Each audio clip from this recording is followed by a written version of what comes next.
오늘 함께 나눌 말씀은 요한일서 4장 16절에서 19절입니다. 함께 읽겠습니다. 하나님이 우리를 사랑하시는 사랑을 우리가 알고 믿었노니 하나님은 사랑이시라. 사랑 안에 거하는 자는 하나님 안에 거하고 하나님도 그의 안에 거하시느니라. 이로써 사랑이 우리에게 온전히 이루어진 것은 우리로 심판날에 담대함을 가지게 하려 함이니 주께서 그러하심과 같이 우리도 이 세상에서 그러하니라. 사랑 안에 두려움이 없고 온전한 사랑이 두려움을 내쫓나니 두려움에는 형벌이 있음이라. 두려워하는 자는 사랑 안에서 온전히 이루지 못하였느니라. 우리가 사랑함은 그가 먼저 우리를 사랑하셨습니다. 아멘. 지난주에는 하나님이 누구신가에 대해서 잠깐 나눴습니다. 하나님의 이름도 굉장히 어렵기도 하고, 또 여호와 이레, 여호와 니시, 여호와 라파, 여러 가지로 하나님의 이름에 대해 설명하는 단어들이 꽤 많이 있거든요. 그래서 그걸 다 다루진 않고 아주 간략하게 하나님이 어떤 위치에 계시는가, 하나님의 직위, 또 하나님이 누구신가에 대해서 잠깐 나눴고, 오늘은 하나님은 어떤 분이신가에 대해서 좀 나누려고 합니다. 제일 먼저 하나님 어떤 분이다, 굉장히 다양하겠죠. 여러분에게 저는 어떤 사람입니까? 라고 물어보면 중요한 것부터 덜 중요한 것까지, 인상 깊은 것부터 사소한 것까지 굉장히 다양하게 나올 텐데, 오늘도 간략하게 나누려고 합니다.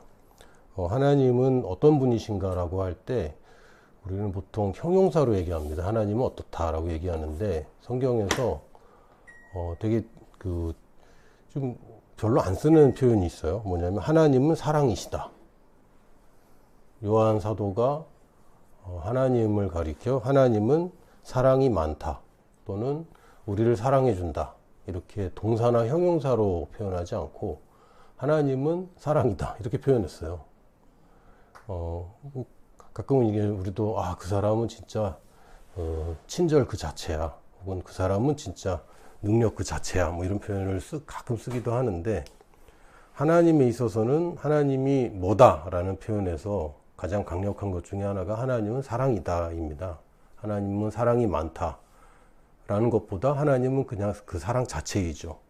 그래서 하나님을 사랑하게 만드는 방법도 없고 사랑하지 않도록 방해하는 방법도 없습니다. 왜? 사랑이기 때문에, 그 본성이기 때문에. 하나님의 물론 타고났다는 표현은 좀 이상해요. 하나님은 태어나신 분이 아니니까. 그러나 하나님 그 자체로 가지고 있는 원래 기본 장착되어 있는 속성이기 때문에 하나님한테 우리가 사랑해달라고 얘기할 필요도 없습니다. 또는 우리가 하나님이 나를 사랑하는 걸까 아닐까, 하나님이 나를 사랑하지 않으면 안 되는데 라는 그런 식으로 두려워할 필요도 없습니다. 그래서 오늘 요한일서에서도 보면 사랑이 두려움을 내쫓는다 이렇게 되어 있습니다. 그러니까 내가 하나님의 사랑에 대해서 의심하거나 두려워하는 것은 굉장히 쓸데없는 일이에요. 그래서 하나님의 사랑에 대해서 우리가 남녀 간의 사랑, 또 육신적인 사랑을 에로스라고 부르기도 하고, 또 혼적인 사랑, 친구 간의 사랑, 필레오라고 부르기도 하고, 그런데 하나님의 사랑을 표현할 때는 단어 자체가 다릅니다. 아가페 사랑이라고 우리가 알고 있죠. 이 아가페 사랑의 특징은 뭐냐면 무조건이고 무제한적이고 무차별합니다. 무차별적이다라는 말이 좀 이렇게 긍정적인 표현보다 약간 좀 부정적인 표현이 있긴 한데, 하나님의 사랑에는 조건이 없어요. 그리고 하나님의 사랑에는 제한도 없고 차별도 없습니다. 이게 우리가 알고 있는 인간 사이의 사랑에서 이 비슷한 것도 사실은 부모님의 사랑이라고 얘기하긴 하는데, 저도 이제 부모가 되었고 또 부모로 살고 있긴 하지만, 부모의 사랑이 아가페 사랑인가, 그럴 때도 있는데 안 그럴 때도 꽤 있거든요. 일단 예배 시간에 선한이는 재워야 되죠. 선한이가 자고 싶든 안 자고 싶든 우리는 재워야 됩니다. 비슷하게도 우리에게 한계가 있고 또 우리의 능력에 밖에 있는 부분도 있기 때문에 사람이 아가페 사랑을 어떻게 할 수 있는 방법은 사실 없어요. 능력이 부족합니다. 또 사랑의 크기도 그렇게 풍족하지 않고, 그러니까 자녀를 볼 때마다 미안한 마음이 드는 거는 당연하죠. 왜? 더 무조건적이고 무차별적인 사랑을 주고 싶은데 그러기가 쉽지 않거든요. 또 이제 자녀가 넷이다 보면 차별을 안 하는 것이 굉장히 중요합니다. 자랑이긴 한데 저희 둘째가 방학식을 맞이해서 모범상을 탔습니다. 한 반에 한 명씩 리더십상은 반장이 타고 얘는 선행상으로 모범상을 탄 거죠. 성적 우수상은 못 타고 반장이 타는 상도 못 하지만 2년 연속으로 학교에서 모범상을 타고 있습니다. 근데 이제 대표로 상을 받은 거예요. 교장실 가서. 제가 기분이 좋을까요? 안 좋을까요? 좋죠. 그래서 애슐리를 갔죠. 근데 얘만 데리고 가면 될까요? 안 될까요? 곤란하죠. 그래서 넷을 다 데리고 애슐리에 가서 이제 그렇게 좀 플렉스 하고 왔는데, 그러면서도 제가 조마조마한 거예요. 왜냐하면 얘가 혹시 나 덕분에 너희들이 먹는 거야 라고 우쭐댈까봐, 또는 나는 상 못하는데 쟤만 상, 별의별 게 다 신경 쓰여요. 자녀들 간에 이런 평화를 유지하는 것도 쉽지는 않지만, 열심히 노력하고 있지만 뭐 완벽하지는 않습니다. 근데 하나님의 사랑은 어떻게 표현할 수 있는가? 뭐 짧은 실력으로 나의 행위와 상관없이 한결같다. 이게 아가페 사랑입니다. 그러니까 내가 뭘 잘하면 당연히 기쁘죠. 제 아들이 상 타니까 기분 좋더라고요. 그리고 제가 기분 좋은 것도 좀 있는데, 사실은 좀 더 격려해 주고 싶은 거예요. 잘했다고 칭찬해 주고 싶고. 근데 상 탔을 때는 사랑하고 상 못 탔을 때는 사랑하지 않고, 이건 또 곤란한 거죠. 둘째가 이제 모범상 타서 이렇게 했으니까 셋째가 자기도 모범상을 탈 것 같다. 그럼 또 애슐리를 가야 되나, 두끼를 가야 되나. 두끼 가면 또 왜 오빠는 애슐리고 나는 두끼냐 신경 쓰이죠.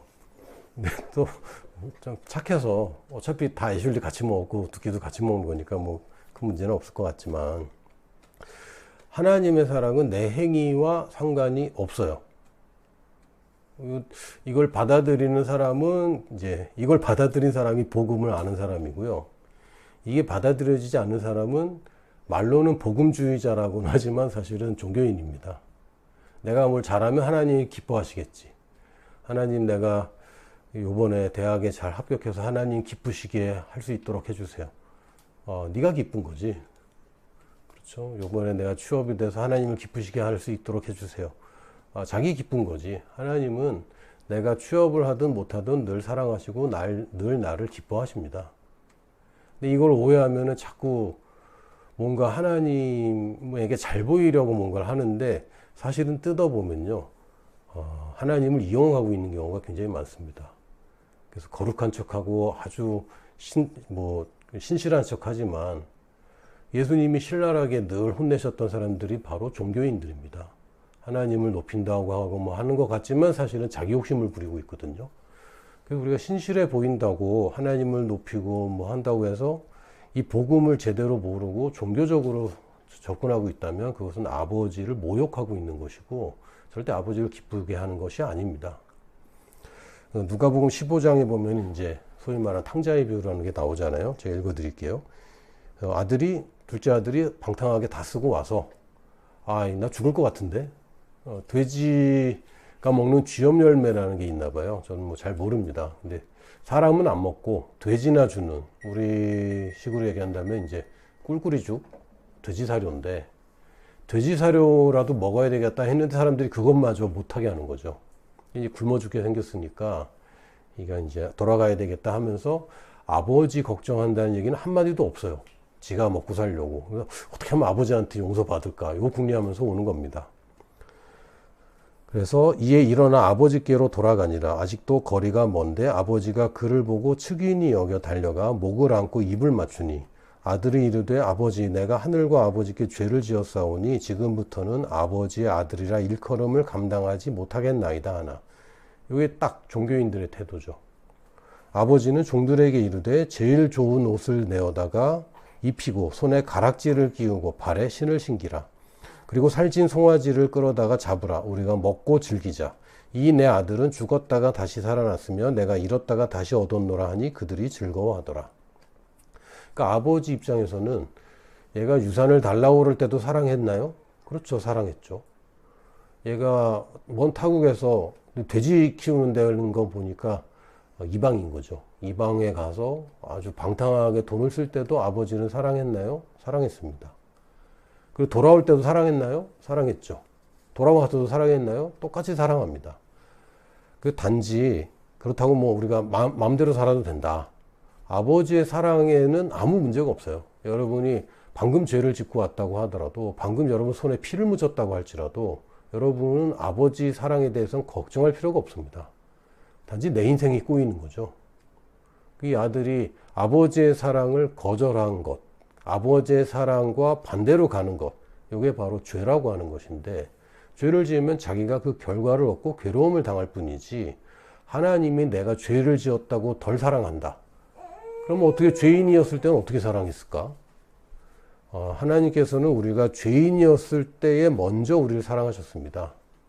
그러므로 나의 죄와 아버지의 사랑과는 관계가 없어요. 근데 자꾸 관계가 있는 것 같단 말이죠. 이게 우리가 여전히 율법적이고 윤리적이고 도덕적인 수는 있겠지만 복음적이지는 않은 겁니다. 복음은 내가 어떻게 살든지 간에, 내가 방금 무슨 짓을 했든지 간에 하나님은 나를 사랑하신다 라는 것을 우리가 붙잡는 것입니다. 그럴 때에 그 사랑 가운데 있을 때 우리가 회개하게 되고 진짜 사랑이 변하게 됩니다. 내가 변해서 하나님께 사랑받아야지 라고 하는 것은 하나님의 사랑을 잘 모르는 것이고, 그것은 하나님 어떤 분인지 잘 모르는 것과 동일합니다. 두 번째로 하나님 어떤 분일까라고 하면 사람들 마음속에는 사랑과 정의, 사랑과 공의, 이게 아마 제일 떠오르지 않을까 싶습니다. 하나님의 속성 중에는 의로움이 있습니다. 근데 의로움이라는 것은 우리가 생각하는 의로움보다는 좀 더 큰 의미이고 좀 더 강력한 의미입니다. 그 히브리어에 보면 체데크라는 단어가 있어요. 이 히브리어가 제테크랑 비슷해서 잘 외워집니다. 체데크라는 단어, 째데크라고도 하는데 이게 보통 이제 의라고 번역되는 단어입니다. 의롭다 혹은 공의 또는 정의, 이런 표현이 있고, 또 한 표현은 부유함이라는 뜻도 있습니다. 희한하죠? 왜냐하면 이 째데크라는 단어를 제대로 풀이를 한다면 기준에서 벗어나지 않은 상태입니다. 이게 이제 의로움인 거예요. 그러니까 죄를 판별하는 게 뭡니까? 법이라는 것이고, 법이라는 기준에서 벗어나면 죄인 거죠. 안 벗어나면 죄가 아닌 거예요. 그러니까 어떤 경계가 있고 이 경계 안에 있으면 이건 올바른 것이고, 이 경계 선을 넘어버리면 올바르지 않은 것입니다. 그러니까 경계가 없다면, 이 선이 없다면, 기준이라는 게 없다면 의로움이라는 건 없어요. 그래서 하나님도 기준을 가지고 계시는데 그 기준은 우리가 말씀이라고 합니다. 하나님이 스스로 표현한 기준들이 있어요. 그 기준들을 벗어나는 것은 의롭지 않은 것이고, 그 기준 안에 있으면 그것은 의로운 것인데, 하나님의 기준에는 우리의 풍성함도 하나님의 기준에 들어있는 거죠. 그래서 하나님의 경계, 예를 들면 아담에게 주신 최초의 선이 뭡니까? 선악과를 먹지 말아라. 그럼 당연히 뭐가 따라오죠? 부유함이 따라오는 겁니다. 그러니까 하나님의 계획에는, 자녀를 향한 하나님의 뜻에는, 그 기준에는 부유하고 풍족하게 사는 것이 이미 들어가 있어요. 그래서 의로움을 얘기할 때 의롭지만 가난해, 이거는 뭔가 좀 잘못된 개념입니다. 하나님이 정한 기준에서 기준을 충족한 상태, 그럼 당연히 부유함과 건강과 하나님이 주시는 형통함은 따라오는 것으로 우리가 여겨야 됩니다. 그래서 의로움과 형통함이 구별되지 않습니다. 의롭다면 당연히 형통한 상태에 있는 것을 의롭다고 하는 거죠. 그래서 하나님의 속성에 한다면 하나님 당연히 부유하시고 하나님 공의로우시고 정의로우시죠. 그런데 하나님의 의로움을 얘기할 때는 누구에게나 동일하고 한결같이 공정하며 약속을 지키시는 겁니다. 하나님이 스스로 기준을 정하셨는데 하나님이 그 기준을 어기면 누가 그 기준을 지키겠습니까? 하나님은 스스로 당신이 하신 말씀에 제한을 받습니다. 하나님은 뭐 마음껏 하셔도 됩니다. 마음껏 하신다고 뭐 누가 뭐라고 하겠습니까? 사실 인류를 멸절시키고 다시 만든다, 그런다고 뭐 누가 뭐라고 그러겠어요? 천사들이 하나님을 비난하겠습니까? 하나님이 마귀의 비난에 뭐 귀를 기울이겠습니까? 그냥 무시하시면 되죠. 그런데 하나님이 말해 놓은 게 있잖아요. 이게 하나님께도 기준입니다. 그래서 하나님은 약속을 꼭 지키십니다. 이게 의로움이에요. 로마서 4장 18절에서 24절에 보면, 그러니까 우리가 생각하는 것과 조금 다른 얘기가 있습니다. 18절부터 제가 읽어드리면, 아브라함이 바랄 수 없는 중에 바라고 믿었으니 이는 내 후손이 이같으리라 하신 말씀대로 많은 민족의 조상이 되게 하려 하심이라. 그러니까 하나님의 말씀이 나오죠. 하나님의 말씀에 아브라함에게 100세의 아들을 낳을 텐데 그 아들을 통해서 수많은 민족이 생기고 또 복을 받게 될 것이다 라는 말씀을 해주셨어요. 그가 100세나 되어 자기 몸이 죽은 것 같고 사라의 태가 죽은 것 같음을 알고도 믿음이 약하여지지 아니하고 믿음이 없어 하나님의 약속을 의심하지 않고 믿음으로 견고해져서 하나님께 영광을 돌리며 약속하신 그것을 또한 능히 이루실 줄을 확신하셨으니 그러므로 그것이 그에게 의로 여겨졌느니라. 잠깐만. 우리가 생각하는 의롭다는 것은 좀 좋은 일을 해야 되는 거 아닙니까? 우리가 뭐 무슨 누구 의사라고 얘기하면 그 메디칼 닥터 말고 안중근 의사 하면 공의를 위해서 희생한 사람, 뭔가 의로움을 아주 극단적으로 추구한 사람, 이걸 이제 의롭다 하잖아요. 또 자기를 희생해서 누구를 구해낸 사람, 지금 이제 경남 쪽에 지금 수해가 굉장히 심하다고 그러는데 또 어떤 분이 노인을 구출하고 이런 아주 아름다운 기사들이 있더라고요. 이런 사람들을 우리가 의롭다고 하는 거죠. 또 어떤 경우 제가 재미난 옛날 기사를 본 적이 있는데 어떤 사람이 중고로 김치냉장고를 샀는데 그 밑에 보니까 1억 몇 천이 들어있던 거예요. 중고로 샀는데 알고 봤더니 어떤 노인 한 분이 거기다가 돈을 숨겨두고 있다가 돌아가셨는데 자녀들이 그것을 처분하다가 거기 숨겨져 있는 사실은 그냥 밑에 이렇게 붙여놨대요. 그래서 김치냉장고 청소만 해서도 알 수 있는 건데 이분들이 부모님 재산을 처분하면서 남에게 팔면서 청소도 안 하고 판 거지. 그러니까 업자에게 이제 팔았다고 얘기가 나오더라고요. 업자도 제대로 청소도 안 하고 또 판 거죠. 그래서 그 사람이 돈을 이제 발견하고 이 김치냉장고까지 중고로 사는 사람, 그럼 김치냉장고 중고로 사보셨습니까? 각오해야 됩니다. 김치 냄새 날 거 각오해야 되니까. 굉장히 검소한 분이라고 생각이 되는데 이분은 또 이걸 더 신고를 해서 다시 돌려주고 이런 비담 같은 게 이게 이제 의로운 거죠. 내 돈이 아닌 것을 탐내지 않는 것, 이걸 이제 의롭다고 합니다. 근데 아브라함이 의로 여겨진 것은 하나님의 약속을 믿은 것을 의롭다고 한 거예요. 왜 하나님은 진짜 의로운 행위를 하는 사람이 아니라 하나님의 약속을 내 생각과 상황과 상관없이 믿는 사람을 의롭다고 했는가? 왜냐하면 하나님이 약속을 지킨다는 것이 하나님의 의로움이고 그것을 내가 인정하고 거기에 동참하면서 하나님의 의로움이 내게 동참되는 것입니다. 그러니까 내가 의로운 행위를 해서 의롭되어야 되는 거. 왜 우리는 의로운 행위를 할까요? 그렇게 교육받았기 때문에.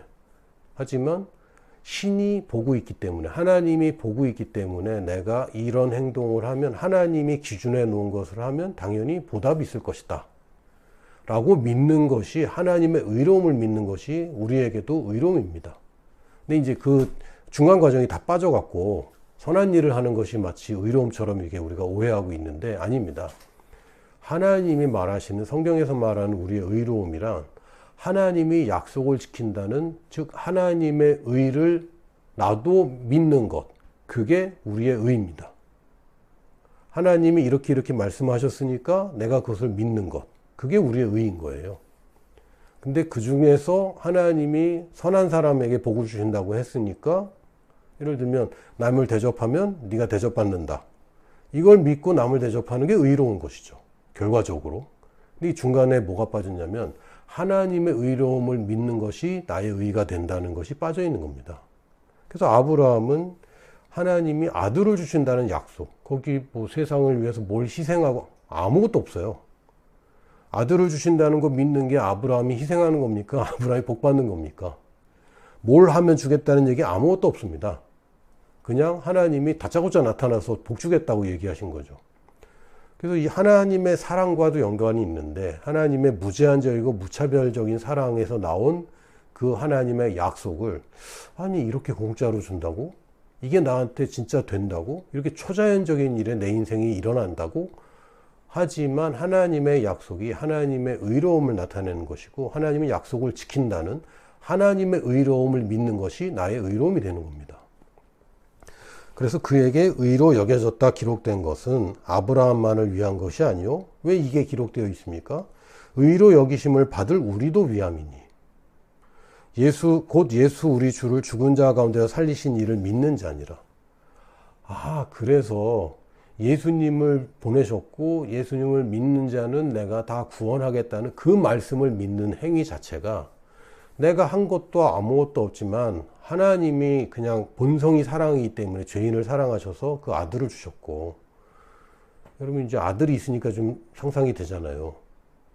지나가는 불량배들을 위해서 선한 일을 희생한다. 이거 이렇게 말하면서도 난 너무 불편한데 마음이 그거는 이상해요. 우리 상상을 초월하는 거죠. 하나님의 아가페 사랑은. 내가 죄인이었을 때 그 아들, 예수님의 가치는 우리 인류를 다 합쳐봤자 예수님의 가치 못합니다. 예수님처럼 고결한 분의 희생이라는 거는 우리가 감당할 수가 없어요. 뭐 예수님도 한 사람이었다. 아니 그냥 한 사람이 아니에요. 우리랑 가치가 다른 분입니다. 그 한 사람을 희생시켜서 우리 전 인류를 구원하셨는데 하나님이 그 약속을 지키셨거든요. 처음부터 아담이 범죄했을 때부터 여인의 후손이라는 말을 하시면서 약속을 하셨고 구원의 약속을 계속 하셨는데 하나님이 그 약속을 지킨다는, 하나님은 사랑이라는 그 하나님의 의로움, 하나님은 그 말씀하신 그대로 한결같으시다는 그 의로움을 믿으면 우리가 그 의에 동참하게 되는 겁니다.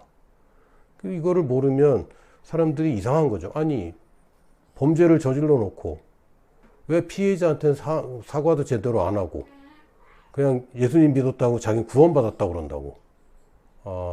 이제 도덕적으로 보는 그런 개념이 아닙니다. 하나님의 의로움에 동참하는 것은 하나님의 의로움을 믿는 것이고, 다시 풀어서 얘기한다면 하나님의 약속을 믿는 거죠. 그래서 그 약속이 뭡니까? 예수 그리스도를 죽은 자 가운데서 살리셨다 라는 것을 믿는 것이 우리에게 의로움이 되는 것입니다. 그래서 하나님의 사랑과 하나님의 의로움을 따로 설명하기가 굉장히 어려워요. 나눠지는 것은 아닙니다. 같이 가요. 하나님의 의로움이 왜 나타납니까? 하나님이 사랑이기 때문에. 왜 우리가 이것을 이해하지 못합니까? 하나님이 사랑이기 때문에. 우리 세상에서는 주고받는 게 당연한 거잖아요. 내가 뭘 해주면 당연히 뭐 대가를 기대하고, 근데 내가 뭘 해줬는데 안 해준다. 그럼 짜증나죠. 근데 하나님은 내가 부탁도 안 했는데 자기 아들을 처절하게 그렇게 비참하게 죽이도록 내줬다. 이것부터가 저희가 좀 이해하기가 쉽지 않은 거예요. 여기에 하나님의 또 하나의 속성인 위대함이 있습니다. 우리랑 그 괴가 다르신 분이야, 아예. 이사야서 55장 6절에서 11절에서를 보면 우리가 이제 이거 뒷부분을 주로 많이 인용하는데 6절부터 제가 읽어드릴게요. 너희는 여호와를 만날 만한 때에 찾으라. 이 얘기는 이제 시적인 표현이고 좀 뭐라 그럴까, 좀 은유적인 표현입니다. 그래서 하나님을 만날 때가 따로 있다라는 게 아니라 기회가 되면 놓치지 말아라. 바로 이 말씀을 들을 때 바로 하나님을 찾아라. 이런 의미입니다. 그래서 여호와를 만날 만한 때에 찾으라. 가까이 계실 때에 그를 부르라. 이 말을 듣는 것 자체가 가까이 온 거죠, 지금. 옛날에 뭐 성경책이 따로 있는 게 아니라서 이사야 선지자가 이 말을 얘기해 주는 요 순간 아닙니까? 그러니까 지금 당장이라는 뜻입니다. 사실은 그거를 이제 은유적으로 표현한 거죠. 가까이 계실 때에 그를 부르라. 악인은 그의 길을, 불의한 자는 그의 생각을 버리고 여호와께로 돌아오라. 그리하면 그가 긍휼히 여기시리라. 여기에 의로움과 사랑이 다 들어 있습니다. 우리 하나님께로 돌아오라. 그가 너그럽게 용서하시리라. 지금 하나님의 의로움과 하나님의 사랑에 대해서 지금 얘기하고 있어요. 그러면서 8절에 우리가 주로 인용하는 이제 요 장면이 나오는 겁니다. 이는 내 생각이 너희의 생각과 다르며 내 길은 너희의 길과 다름이니라. 여호와의 말씀이니라. 물론 이것만 딱 따서 얘기한다고 해서 큰 문제는 없습니다. 근데 하나님의 뜻이 있을 거야. 이번에 뭐가 잘 안 됐는데 하나님의 뜻이 있을 거야. 물론 이렇게 적용하기도 많이 하는데 사실은 하나님의 생각이 나랑 생각이 다르다는 건 하나님이 죄인을 사랑하시는구나. 하나님이 나 같은 사람도 그냥 받으시는구나. 하나님이 저 사람들도 사랑하시는구나. 내가 볼 때는 전혀 사랑스럽지 않고 전혀 의로운 것 같지 않지만 하나님은 나를 의롭다 하시는구나. 사실 이 부분에서 하나님의 생각이 우리의 생각과 다르고 내 길은 너희의 길과 다름이니라. 여호와의 말씀이니라. 우리 생각에는 자꾸 종교적으로 가고 하나님께 뭘 잘 보여야 복을 받을 것 같고 교회에 자꾸 빠지고 그러면 하나님이 이놈할 것 같고 내가 여기서 기도도 안 했는데 내가 여기서 말씀도 안 읽었는데 그래서 이런 일이 자꾸 생기나? 하나님이 자꾸 나한테 뭐 경고하시나? 이런 생각들 다 자기 생각들인데 하나님의 생각은 우리 생각과 다릅니다. 우리가 생각하는 길은 내가 이렇게 해서 이렇게 해서 이렇게 하면 하나님이 나한테 복 주시겠지. 아니요. 하나님의 길은 우리 길과 다릅니다. 그러면서 9절에 이는 하늘이 땅보다 높음같이 내 길은 너희의 길보다 높으며 땅이 아무리 높아도 하늘보다 낮죠. 그러니까 에베레스트 산이든 뭐든 땅이 아무리 높아도 하늘은 그 위에 있지 않습니까? 무조건 하늘은 땅보다 높습니다. 그래서 이는 하늘이 땅보다 높음같이 내 길은 너희의 길보다 높으며 내 생각은 너희의 생각보다 높음이니라. 이는 비와 눈이 하늘로부터 내려서 그리로 되돌아가지 아니하고 땅을 적셔서 소출이 나게 하며 싹이 나게 하며 파종하는 자에게는 종자를 주며 먹는 자에게는 양식을 준과 같이 내 입에서 나가는 말도 이와 같이 헛되이 내게로 되돌아오지 아니하고 나의 기뻐하는 뜻을 이루며 내가 보낸 일에 형통함이니라. 그러니까 이 말은 단지 하나님이 나를 축복하신다. 하나님이 나한테 축복의 약속을 주셨는데 그것이 지금 상황과 상관없이 언젠가는 결실을 맺는다. 맞습니다. 맞긴 맞는데 그 전에 사실 이 문맥에서 보면 무슨 얘기냐면 악인이 그 길을 버리고 돌아오면 하나님의 사랑받는 자리로 간다는 얘기예요. 내가 뭘 하는지와 상관없이 하나님은 날 사랑하고 계시고 나의 행위와 상관없이 하나님은 의롭고 그걸 믿는 자가 의롭게 된다는 그 이야기입니다. 그렇게 되면 결국에 형통할 수밖에 없죠. 근데 사람들이 중간을 자꾸 빼먹고 형통에 꽂혀갖고 자꾸 이제 중간에 하나님의 성품과 상관없이 자꾸 요구하거든요. 근데 그것은 제가 볼 때 별로 추천하고 싶지 않습니다. 그것도 틀린 건 아니라고 볼 수 있지만 더 정확하게 얘기한다면 하나님은 사랑이시고 하나님은 의로움이신데 그 의로움이 나의 의가 되기 위해서는 믿음으로 밖에는 안 돼요. 하나님의 약속을 믿는 것, 하나님이 세운 기준을 지키신다는 것을 믿는 것, 그게 나의 의로움이 되는 것이고 그럴 때 나는 도덕적인 의의까지 포함해서 부유함까지 형통함까지 나의 것이 되는 겁니다. 그런 과정이 쭉 나와 있는데 우리는 자꾸 이제 결과만 볼 뿐입니다. 하나님의 위대하심을 얘기할 때 뭐 전지전능하심, 하나님 모든 걸 알고 계시고 모든 것이 가능하신 분이다. 맞습니다. 또 뭐 무소부재, 옴니포텐츠 맞나요?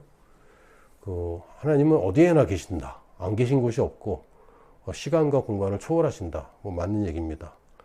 제가 상상 초월 이렇게 원래 네 자로 다 맞추려고 상상 초월 할까 했다가 상상 초월은 조금 좀 안 맞는 것 같아서 상상을 초월한다. 물론 맞긴 맞지만 늘 우리 상상을 초월하시고 맨날 우리의 생각과 다르게 아주 기적으로만 사시는 분은 아니거든요, 또.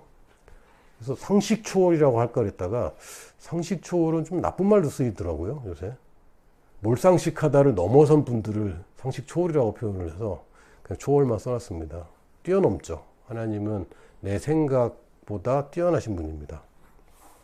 그 영원불변이라고 하려다가 만세불변이 좀 더 어감이 좋아서 만세불변이라고 표현했습니다. 그러니까 영원히 변하지 않는다. 뭐 맞죠. 그런데 실제로는 세대와 상관없이 아브라함 때의 하나님과 지금의 하나님이 같습니다. 그래서 하나님을 맨날 부를 때 아브라함의 하나님, 야곱의 하나님, 이삭의 하나님 맨날 이렇게 부르잖아요. 왜 그렇습니까? 네 할아버지 때나 아버지 때나 네 때나 나는 동일하다. 하나님 변하지 않습니다. 여기에 하나님의 위대함이 있습니다. 사람은 변해요. 말을 못 지켜요. 그러나 하나님은 그 약속을 늘 지키십니다. 그래서 하나님은 어떤 분이신가 라고 한마디로 정의해라 라고 누가 아무도 나한테 얘기한 적은 없지만 저 혼자 열심히 해보면 하나님은 사랑이시라는 하나님의 표현을, 하나님의 본성이라는 그 말씀을 한결같이 늘 지키시는 분이다 라고 저는 표현하고 싶습니다. 거기에 하나님의 사랑과 하나님의 의로움과 하나님의 위대함이 다 들어있거든요. 우리가 하나님에 대해서 한 주간 여러분이 잘 묵상하시기 바랍니다.